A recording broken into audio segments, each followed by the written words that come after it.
Salam sepak bola, salam sehat dan salam sejahtera kepada teman-teman netizen yang 5B, yaitu budiman, bijak, baik, benar, dan bahagia, serta 3P, yakni pecinta, penggemar, dan penggila olahraga sepak bola. Welcome back to new video of channel YouTube Bola Bung Binder.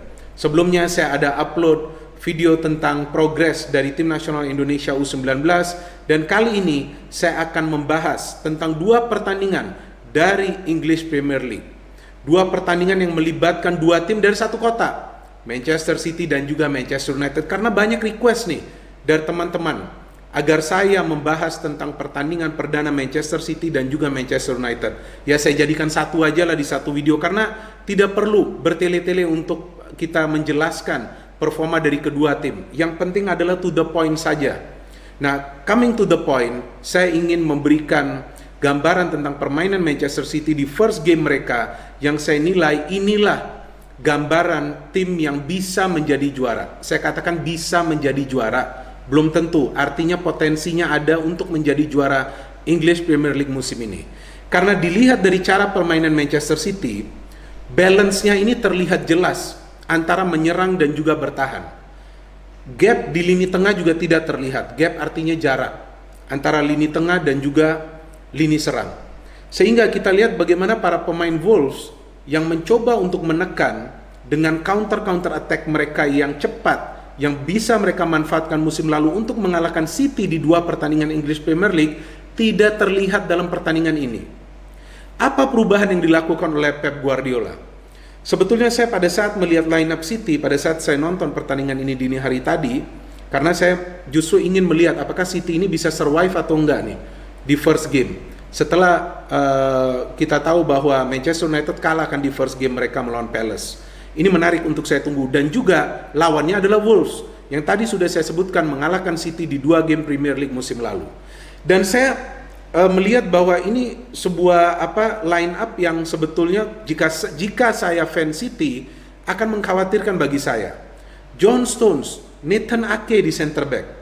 Oke, ini pertama kali kedua pemain ini bermain sebagai duet di center back. Oke, Laporte memang cedera jadi dia tidak bisa bermain. Fernandinho tidak ditempatkan di center back. Tapi itulah keputusan yang bijak dari Pep Guardiola.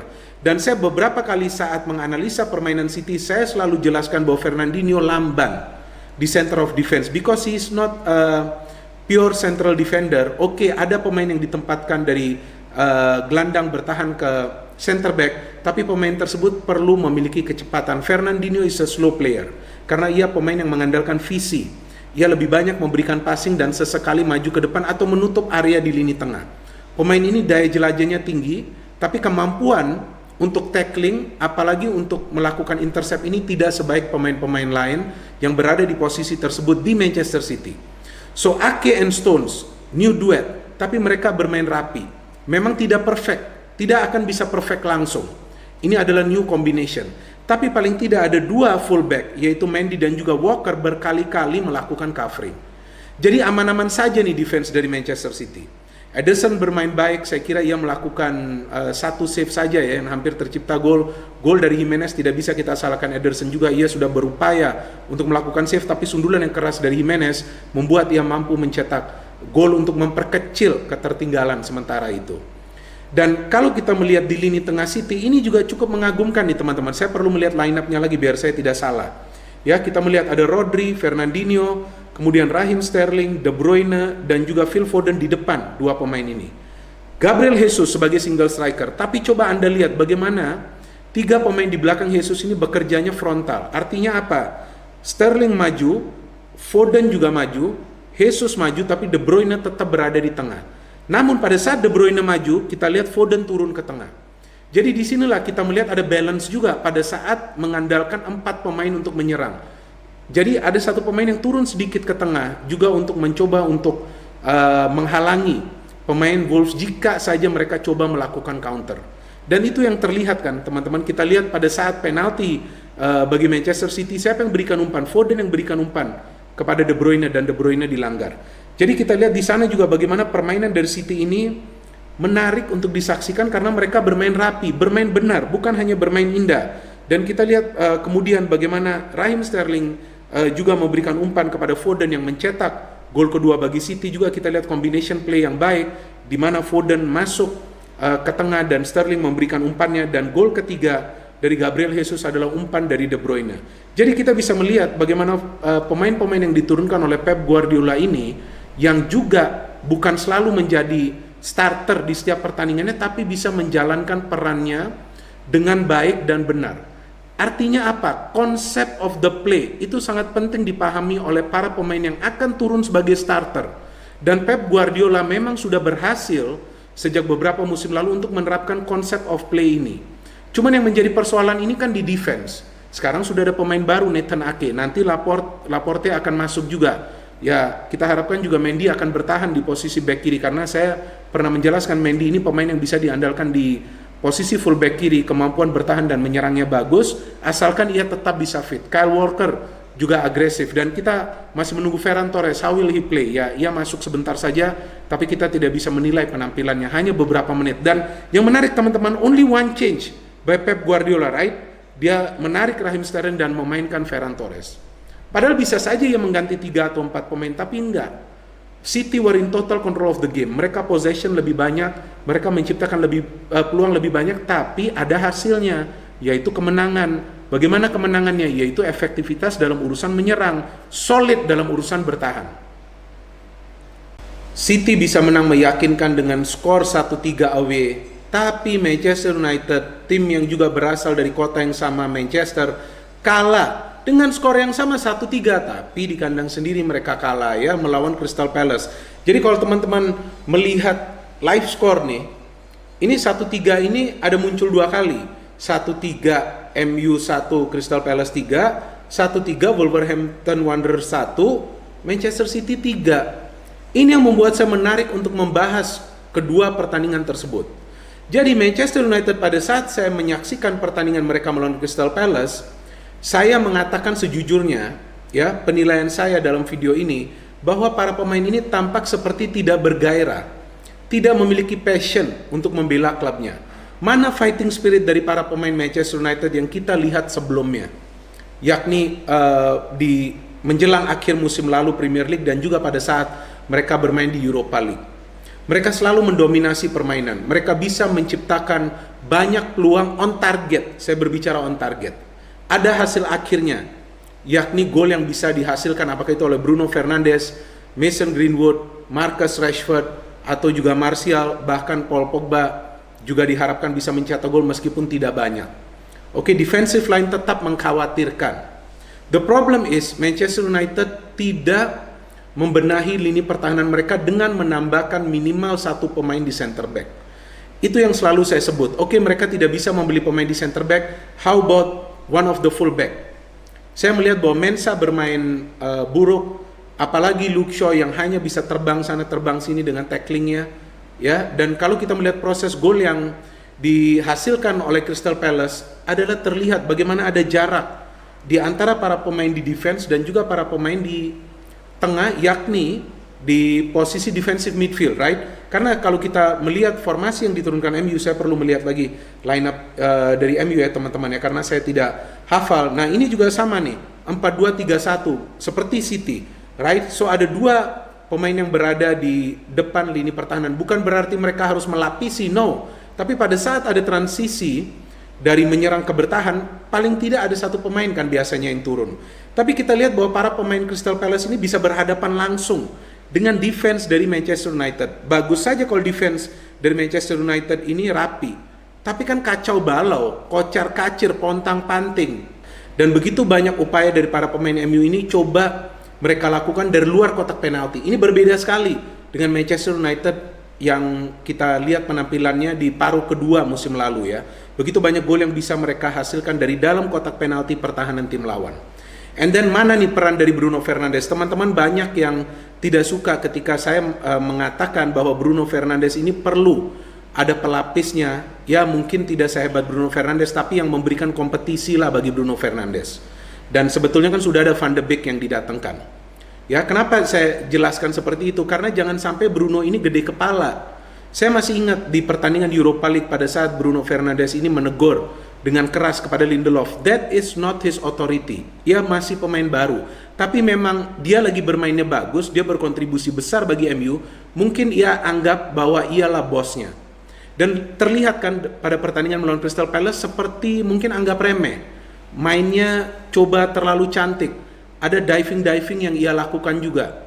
Ini memprihatinkan sekali bagi Manchester United. This is not the real MU. Saya tidak melihat para pemain MU ini menunjukkan agresivitas mereka untuk bisa menahan ya challenge dari para pemain Crystal Palace. Dan ini juga bisa kita melihat bagaimana pada saat MU mencoba untuk atau berupaya untuk mencetak gol lagi. Kita lihat saja ya dari segi mereka melakukan fouls pun tidak banyak efektivitas yang bisa mereka lakukan untuk mencegah gerakan-gerakan cepat dari para pemain Crystal Palace. Oke, Van de Beek masuk, kemudian Van de Beek memberikan respons, tapi saya kira itu juga sudah terlalu lambat. Bagaimana proses gol dari Van de Beek yang masuk menggantikan Paul Pogba, ada umpan yang diberikan oleh Mensah yang nyasar sepertinya kepada Van de Beek, dan first time shot ia bisa mencetak gol, memperkecil keadaan. Kemudian gol ketiga bagi Palace, ini yang menarik nih bagi saya teman-teman. Bahwa gol ketiga Palace nih saya ada mencatat beneran. Zaha score, right? How did he score? Lagi-lagi kita lihat mana agresivitas dari para pemain MU di tengah. Ia masuk begitu mudah mendekati pertahanan dari MU. Kemudian pada saat ia melakukan cutting inside tidak ada challenge dari Maguire atau juga dari Lindelof. Saya kira ini Lindelof parah banget nih gamenya di perdana ya, game perdana MU lawan Crystal Palace. Terlihat ia sosok yang lemah di dalam center of defense dari Manchester United. Saya pernah juga menjelaskan di beberapa video saya sebelumnya bahwa Maguire perlu partner yang lebih kuat lagi untuk mengantisipasi covering di defense dari Manchester United. Tapi kita lihat Lindelof lemah dalam urusan untuk menekan para pemain Palace untuk melakukan intercept. Jadi di sana kita melihat bagaimana ia juga sulit pada saat berhadapan one on one dengan pemain Palace, dan Zaha mencetak gol yang cantik saya kira bagi Crystal Palace, gol ketiganya. Dan dari kekalahan ini juga saya kira para fans dari Manchester United akan menyimpulkan bahwa Manchester United memerlukan pemain baru. Betul, memerlukan pemain baru. Di posisi mana? Saya selalu menjelaskan bahwa Manchester United itu sebetulnya perlu pemain yang pertama di tengah tadi, seperti yang saya katakan, untuk melapisi Bruno Fernandes. So it's not only Bruno Fernandes who is playing all the time. Tidak harus bola itu diberikan terus kepada Bruno, walaupun ia disebut sebagai pesulap bagi Manchester United, Bruno the Magician, tapi juga di pertahanan. Ya, apakah itu di sebelah kiri, di fullback ya, paling tidak ia bisa menutupi kekurangan dari Lindelof atau juga Maguire yang belum padu, atau juga di tengah.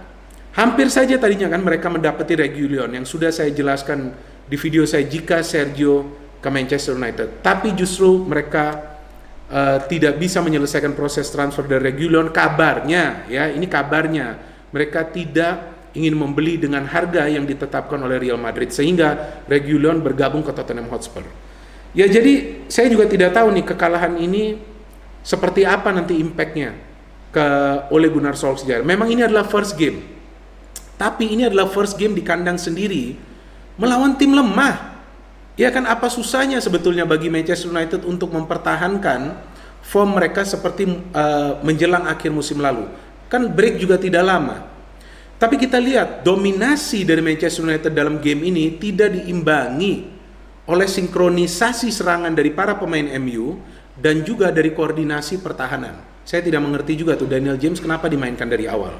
Memang mungkin Ole juga tidak ingin langsung memberikan chance kepada Greenwood yang memang dinilai masih muda. Tapi saya kira Greenwood sudah bagus formnya menjelang akhir musim ini. Dengan mencadangkan Greenwood, memainkan dia pada saat sudah tertinggal, ini juga menambah beban bagi Mason Greenwood. Dan beda ya seperti Phil Foden ya. Foden main, kemudian Foden langsung memberikan kontribusi kepada City. Padahal Foden dan Greenwood ini ada apa? Ada sesuatu ya pada saat membela timnas Inggris. Ya udahlah, itu kita lupakan saja, namanya juga anak muda. Anyway, coming back to these two matches. First game memang bukan menjadi acuan. Tapi first game memberikan sedikit gambaran apa yang kira-kira nanti akan menjadi kesulitan bagi kedua tim. Bagi City, saya kira kesulitan mereka jika mereka kehilangan De Bruyne atau juga Sterling. Ya, ini akan menjadi kesulitan because dua pemain ini benar-benar fungsinya luar biasa bagi Manchester City. Pergerakannya bagus banget. Foden oke lah untuk awal startnya bagus. Bagi Manchester United, itu pertahanan yang harus dirapikan. Jadi jangan sampai gol yang bersarang ke De Gea disalahkan murni kepada De Gea. Defense ini sudah tidak proper.